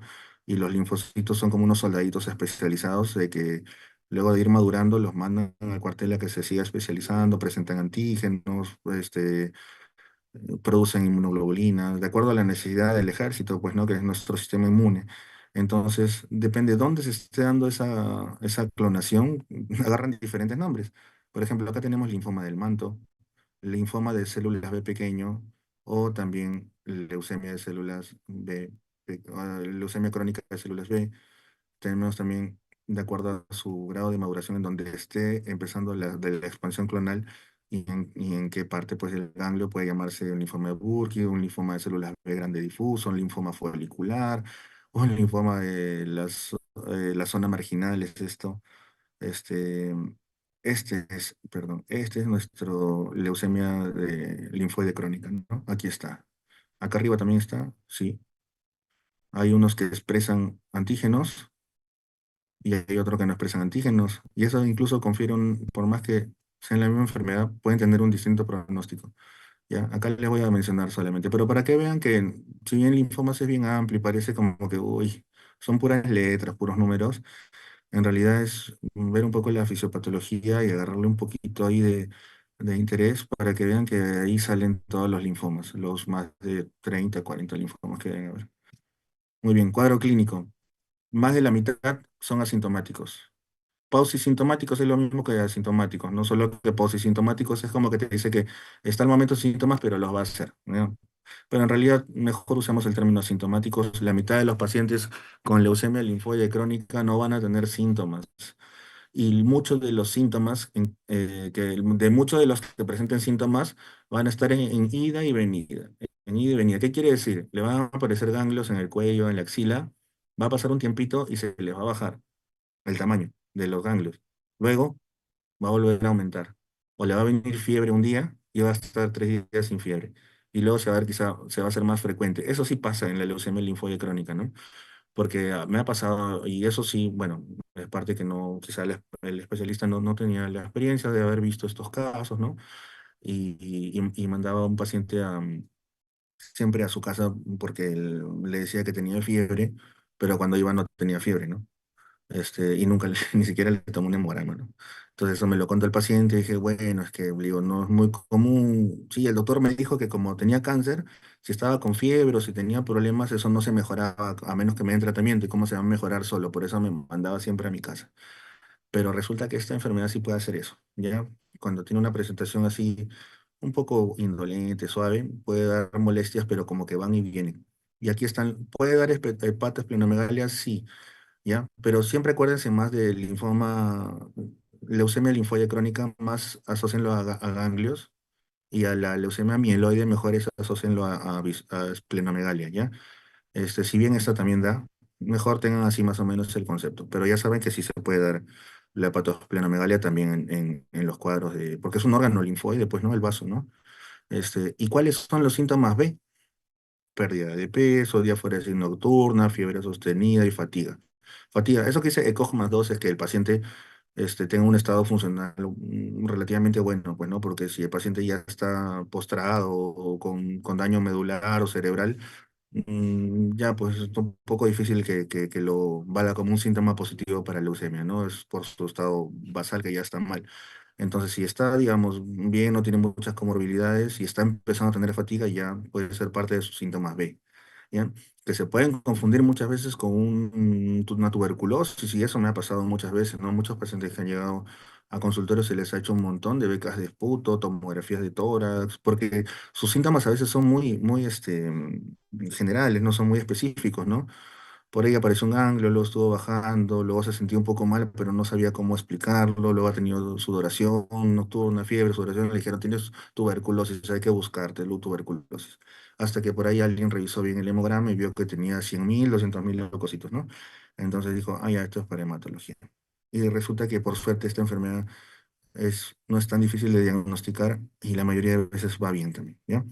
Ahora, ¿qué otros síntomas pueden estar asociados? Síntomas de autoinmunidad, porque acuérdense que los linfocitos luego maduran y producen inmunoglobulinas, entonces al producir tantos, algunas pueden empezar a deteriorar algunas células y producir una anemia hemolítica autoinmune o un PTI, como se le llama antiguamente, ¿no? O trombocitopenia inmune, que es el nombre más correcto, una trombocitopenia inmune asociada al LLC. Eso ya te está diciendo que la enfermedad no se está comportando tan suave. Eso ya te va diciendo de que esta enfermedad está agresiva y hay que tratarla rápido porque una anemia hemolítica autoinmune puede ser terrible, ¿no? No lo puedes transfundir, se te puede morir por una hemoglobina tan baja, ¿no? ¿Qué pasa cuando la hemoglobina está muy baja, menos de 5? Se puede infartar el paciente, ¿no? Puede tener un infarto de miocardio, ¿no? Porque llega sangre, pero llega una sangre sin oxígeno. Ya lo peor que puede pasar, que es muy raro, nunca he visto, es la aplasia pura de serie roja, ¿no? Que es como que un nivel más allá de una anemia hemolítica autoinmune. Ya no solo se destruyen tus eritrocitos en periferia, sino también de la médula, ya. Muy bien. Esto es como una forma práctica de acordarse. Un tercio de los pacientes nunca van a requerir tratamiento en toda su vida y se van a morir por otras comorbilidades y no per se por la LLC. Un tercio va a tener una fase indolente que va a requerir tratamiento, sí, y usualmente va a fallecer por causas relacionadas al cáncer, pero no directamente con el cáncer. Ya puede ser, por ejemplo, le di tratamiento con quimioterapia o inmunosupresión y se me infectó y murió de una sepsis, ¿no? Pero no necesariamente por el cáncer en sí, sino todo lo que conlleva el tratamiento y la evolución y los otros órganos que pueda ir afectando, o el tratamiento que puede complicar ir tratando su diabetes, porque le estoy dando corticoides. Entonces está con diabetes, se me descompensó, hizo una cetoacidosis diabética, cosas así. Y un tercio sí van a presentar una fase bastante agresiva desde un comienzo y se pueden morir por una evolución tremenda, ¿no? Esos pueden hacer 1 millón de linfocitos y antes de llegar a eso probablemente se llene de ganglios todo el cuerpo, ¿no? Hasta que hagan problemas obstructivos. Es terrible. Muy bien. Hay otro dato que tenemos que tener, que estas leucemia linfoide crónica se pueden transformar. Se pueden transformar y es lo peor que puede pasar, porque quiere decir que está acumulando más mutaciones. Así como la LMC que les dije, acá también puede pasar lo mismo. Puede estar acumulando alteraciones y eso tiene un nombrecito. También puede ser por un examen, no la verdad, pero puede ser un examen en cualquier momento de la carrera, ¿no? Que es la transformación de Richter. Es cuando una leucemia linfoide crónica se transforma en una masa agresiva y se transforma en un linfoma difuso de células B grandes. Nombre súper largo, pero es el linfoma no Hodgkin más común de todos. ¿Ya? Y ese ya empieza a infiltrar todo, ¿no? Suele infiltrar órganos, no extranodales, o sea, puede infiltrar el hígado, el estómago, un riñón, cualquier otro órgano, ¿no? No solamente ganglios, ¿no? Y saltan por arriba, por debajo del diafragma. Y esto es en un 5 al 15% de los pacientes. ¿Pueden transformarse en una enfermedad de Hodgkin? Sí, súper raro, 1% nunca he visto, un mieloma múltiple tampoco nunca he visto, pero está reportado, ¿no? A una leucemia linfoide aguda también puede transformarse, pero no es más riesgo que se transforme en un linfoma agresivo que una leucemia linfoide aguda. A diferencia de la LMC, ¿no? Que conversamos que sí se podía transformar en una leucemia aguda, esta aquí no. ¿No? Lamentablemente no comparten todo igual. Siempre hay excepciones y bueno, pues así es la naturaleza y sus patologías, ¿no? Hay que aprendernos nomás. Y segundas neoplasias, ya, esos son reportes de casos, ¿no? O sea, que le dé otro cáncer. Puede ser por el tratamiento también que está recibiendo. Entonces, el síndrome de Richter, básicamente es todo lo que haga que acumule más mutaciones y alteraciones genéticas y la fragilidad cromosómica que ya tiene, todo eso va a hacer que finalmente evolucione esta LLC, ¿ya? No les voy a acá entrar mucho, ¿no? Pero mira, por ejemplo, acá donde dice abajo el CD38 positivo, CD49 y esta expresión de este gen, este SAP70, en verdad, ahorita se ve chino, pero en realidad cuando ya uno se va adentrando en el tratamiento de estos pacientes, terminan siendo cosas bien útiles. Ahí voy a mencionarlo en otras láminas. ¿Ya? ¿Cómo hacemos el diagnóstico? Tenemos de que tener cuando le dije definición, ya pues esto es lo mismo, ¿ya? El diagnóstico es cumpliendo los criterios de la definición. O sea, que encontremos en sangre periférica más de 5.000 linfocitos, pero que tienen que ser clonales. ¿Y con qué vamos a saber si son clonales o no? Con citometría de flujo, ¿ya? Y que el aspirado muestre más de 30% de linfocitos, que como les dije ya, este tercer paso a veces no es necesario.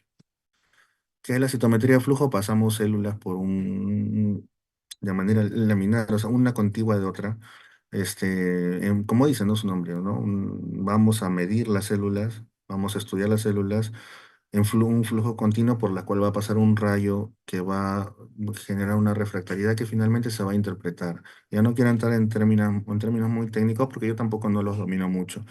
Ya me ha costado bastante más o menos poder identificar los histogramas, perdón, sí, claro, los histogramas que se hacen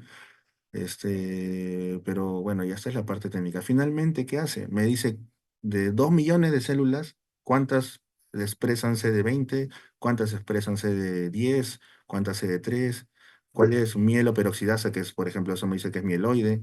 O puede salir algo aberrante, ¿no? Que tenga antígenos de linfoide y mieloide, ya son una leucemia mixta. Hay cosas así. Y solo con la citometría se puede saber. Al ojo no.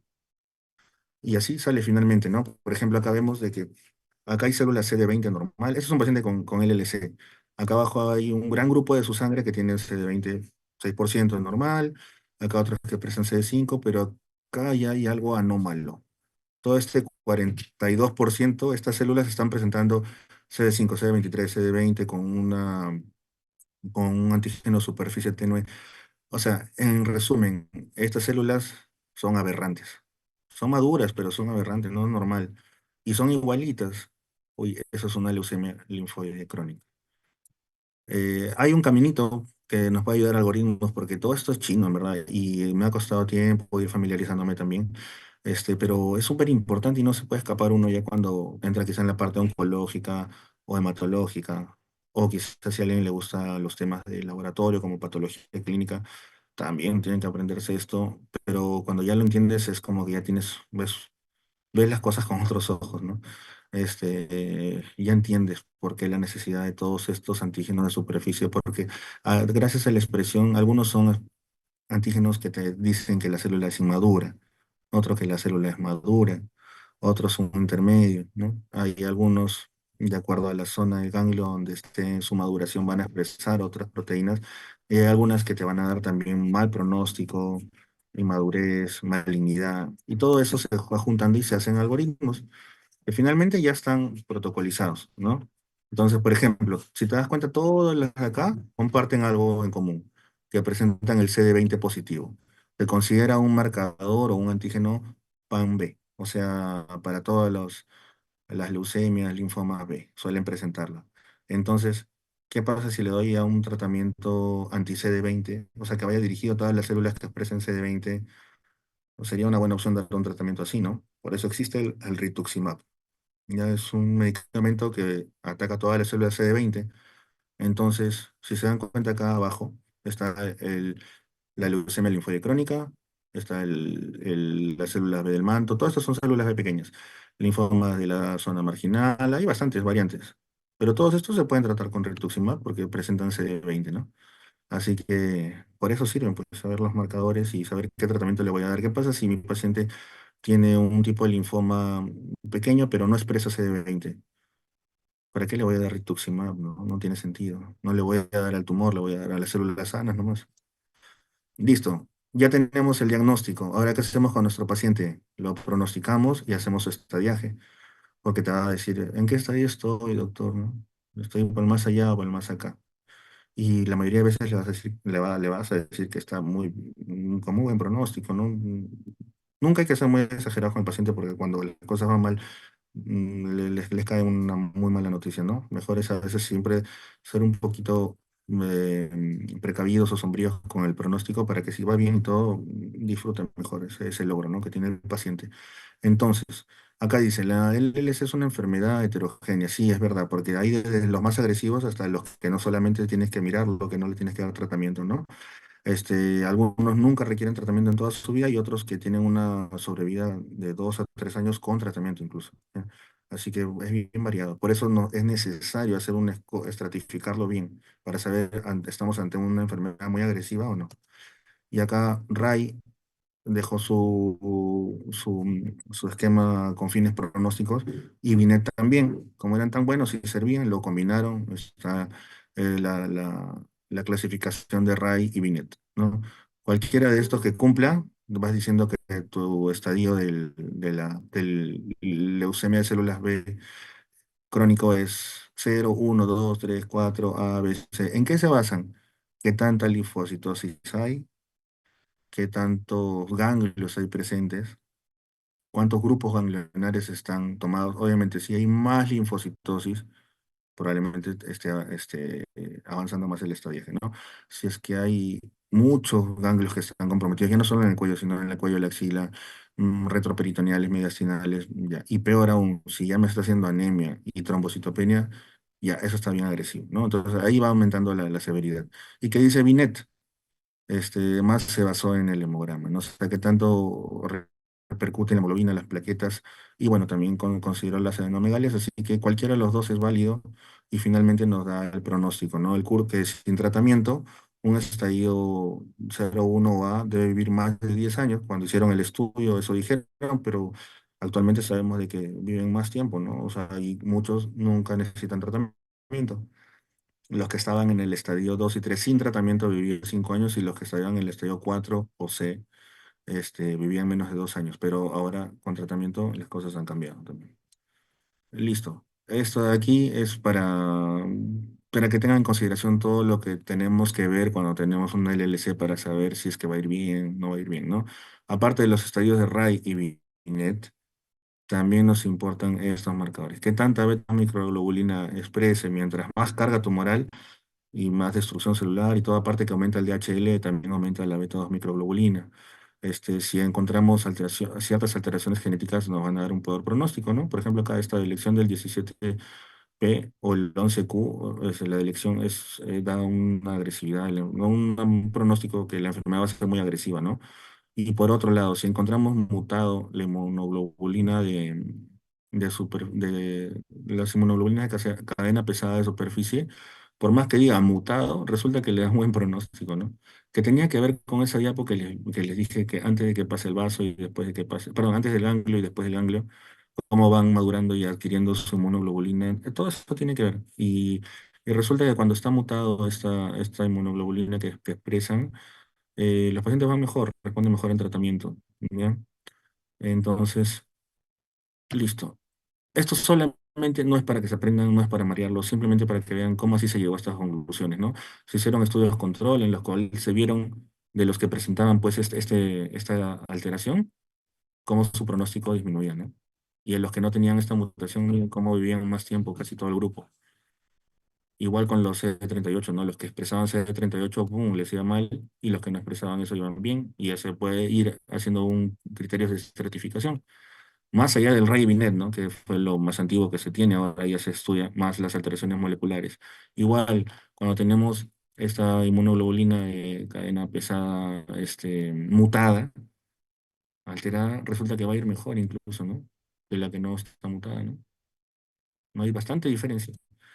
Entonces, por eso es que al ver una diferencia tan clara, han tenido que ponerlos parte de la clasificación, de estratificación pronóstica, porque es evidente que importa, ¿no? Por medio de estos estudios y análisis que cada vez se van sumando más. Igual la elección del 13Q, todo esto de aquí va a implicar un pronóstico de mi LLC. Antes solo era Ray y Binet, ahora ya un poquito más entran. No tienen que aprendérselo, no se preocupen. Solo tienen que saber que hay alteraciones moleculares de que van a sumar más agresividad a la enfermedad o más refractoriedad al tratamiento y otras que también pueden, en este caso, el LLC dar un mejor pronóstico incluso. Bueno, ahora que ya tengo mi clasificación, mi certificación, mi pronóstico, ¿qué le doy de tratamiento? Eso lo he puesto en una sola diapositiva porque no quiero entrar en detalles. Ustedes no van a salir de la clase pues para empezar a recetar quimioterapia, ¿no? Pero sí tienen que salir aquí ya empezando a identificar qué es una leucemia crónica, qué es una leucemia aguda, cómo puedo ir orientándolo y interesándose en el tema si es su caso. Entonces, primero tengo que tener todos los basales, igual que el LMC, que todo esté ok, y si no está ok, ¿qué consideraciones voy a tener con mi tratamiento? Entonces, tenemos el estadio Ray-Binet, muy bien, con eso nos va a servir para saber si voy a dar tratamiento o no, porque como acá dice, si es que el estadio del Ray-Binet es 0 o hasta 2, que se considera una enfermedad inactiva en general, no le voy a dar tratamiento, solamente voy a hacer algo que le llaman watch and wait, ¿no? Mira y espera si progresa o no progresa. Porque si te emocionas o te adelantas y dices, no, pero está con 100.000 leucocitos, no, si le tengo que dar tratamiento, le das y se infectó y se murió, ¿no? Entonces quizá más daño le puedes hacer con dándole un rituximab a un paciente si es que ya se está demostrando de que no ofrece mayor beneficio.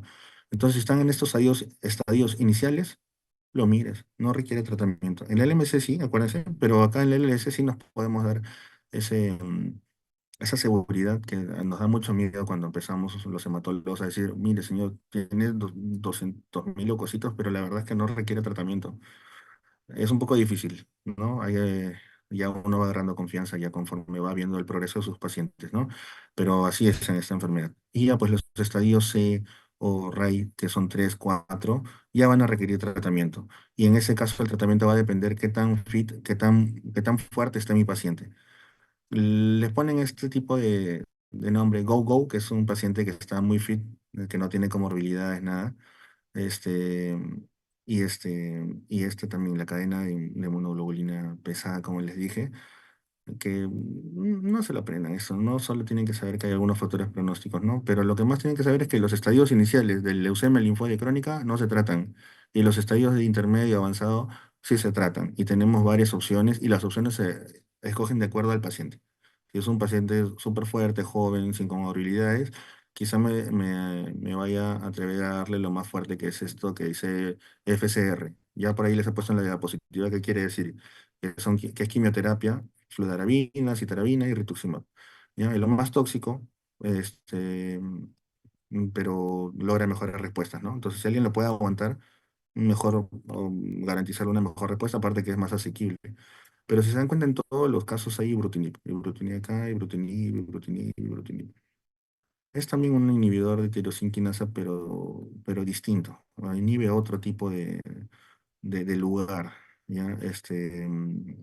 Que va bien en este tipo de enfermedades, y cada vez va ganando más estudios donde ya lo están poniendo para casi todas las líneas de tratamiento, ¿no?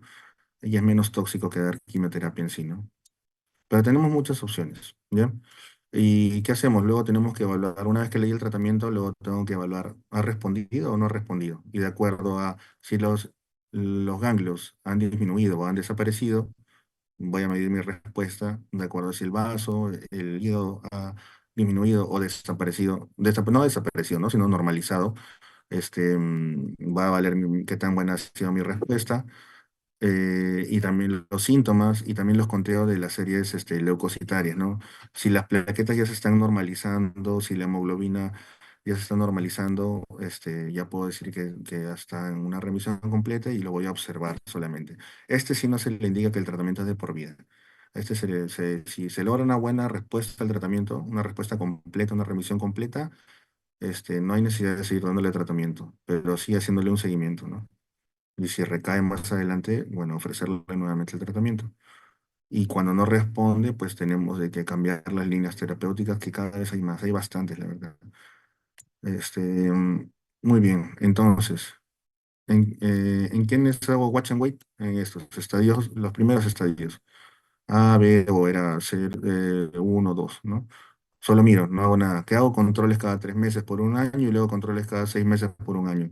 Y de ahí si quiero lo sigo o no. Yo creo que nunca me atrevería a decir, ya que ese es sin seguimiento, ¿no? No voy a ser que, como va a estar asintomático, quizá por ahí va avanzando mucho la enfermedad y nos llega mal, ¿no? Yo creo que le haría un seguimiento de por vida, ¿ya? Quizá ya pues una vez cada 6 meses o una vez al año en todo caso, ¿no? A menos un hemograma. Pero si tienes síntomas B, si tienes una leucocitos muy altos, esplenomegalia,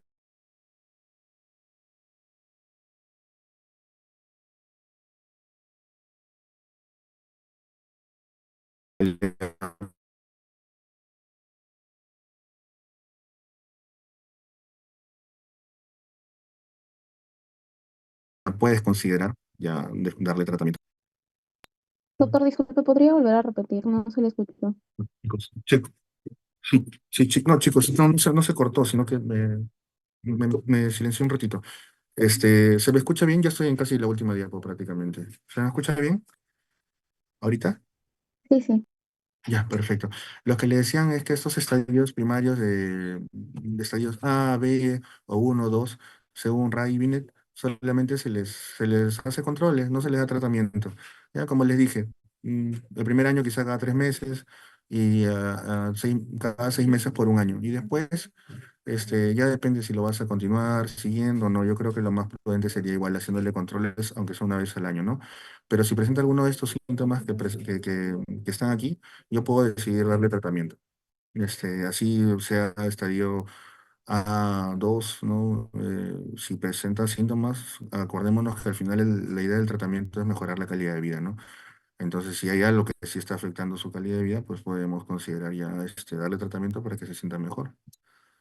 Muy bien, ahí esto está medio borroso, pero básicamente era una tablita que decía criterios para iniciar tratamiento. Es muy similar a la anterior, la verdad, pero todo depende de qué tan sintomática está la enfermedad en realidad, ¿no?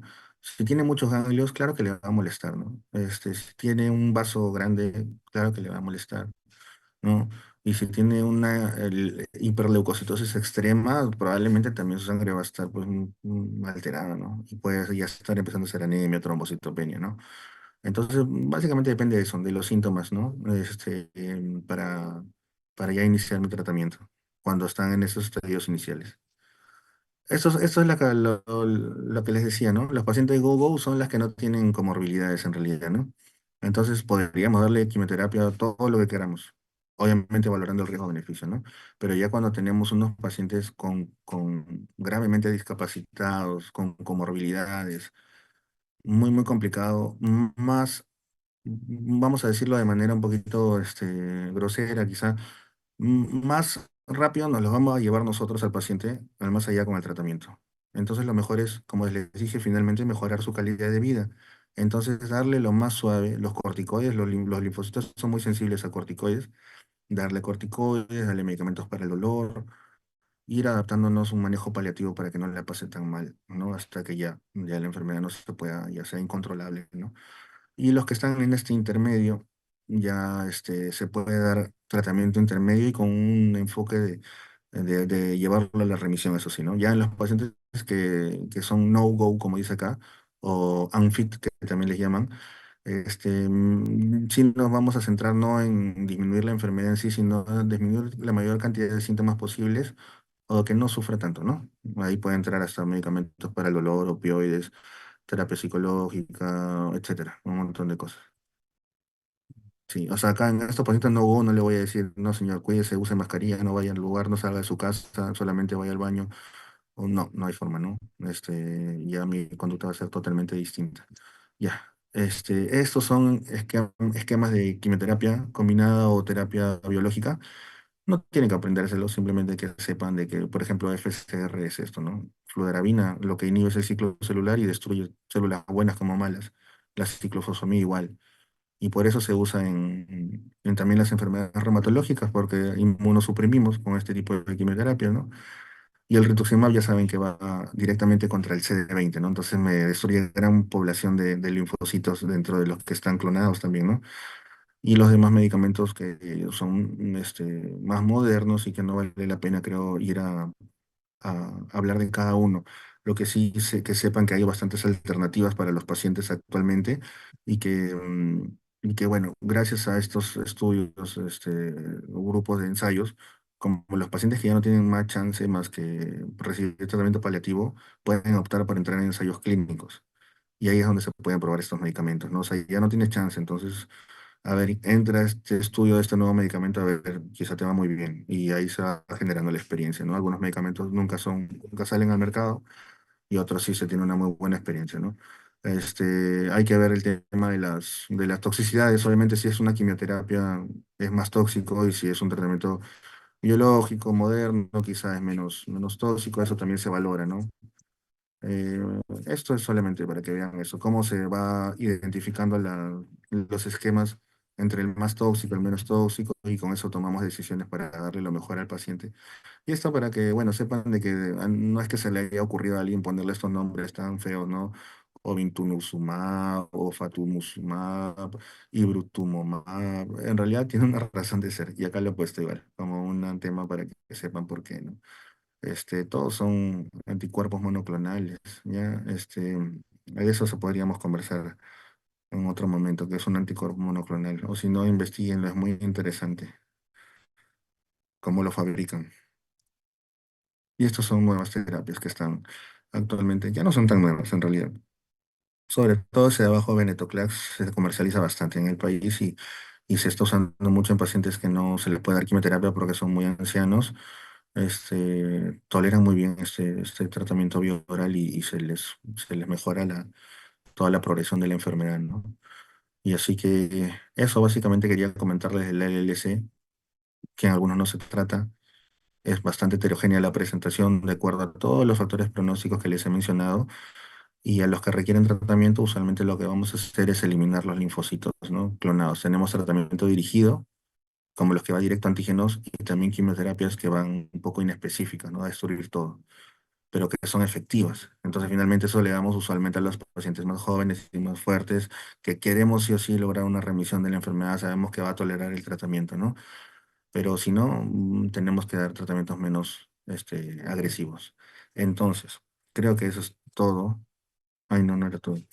Estos son los mecanismos de acción. Todos los medicamentos biológicos tienen un distinto mecanismo de acción y como ven, la quimioterapia va de frente a destruir el ciclo celular y todas las células mueren. Esto igual me llamó la atención acá cómo se estaba vendiendo este producto, pues, ¿no? Que realmente esta paciente ya no, con los esquemas antiguos no tenía mejoría de la clínica y bueno, qué bueno que con un nuevo tratamiento pues pudo sentirse mucho mejor, ¿no? Porque acá vemos los ganglios, pero por dentro también seguro tenía problemas en el vaso, en el hígado, en la leucocitosis, anemia, trombocitopenia, todo eso debe haber mejorado, ¿no? Muy bien, ¿en quiénes indicamos trasplante? En algunos, no es de primera línea, no es de segunda línea tampoco. Así que eso, poniendo estas diapos en ambas presentaciones, lo que quería decirles es que el trasplante no es primera línea en este tipo de enfermedades crónicas, porque suelen ir bien con medicamentos sin necesidad de ir a algo tan intenso o tan tóxico como un trasplante, ¿ya?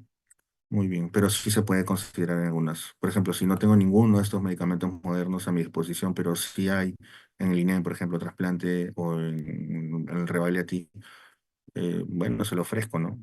Porque ya lo que tenemos no le está funcionando y con lo que tenemos que darle lo mejor, así que el trasplante es una posibilidad.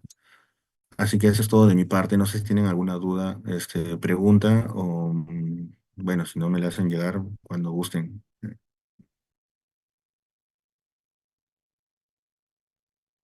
Si todo está bien, y no tienen preguntas, pues hasta acá hemos llegado por este día. Ya hemos hablado del MC y el LC, que son uno de los cánceres en sangre más frecuentes que van a haber y es lo que mejor tratamiento tiene, o mejor respuesta al tratamiento tiene. ¿Ya, chicos? Bueno, muchas gracias.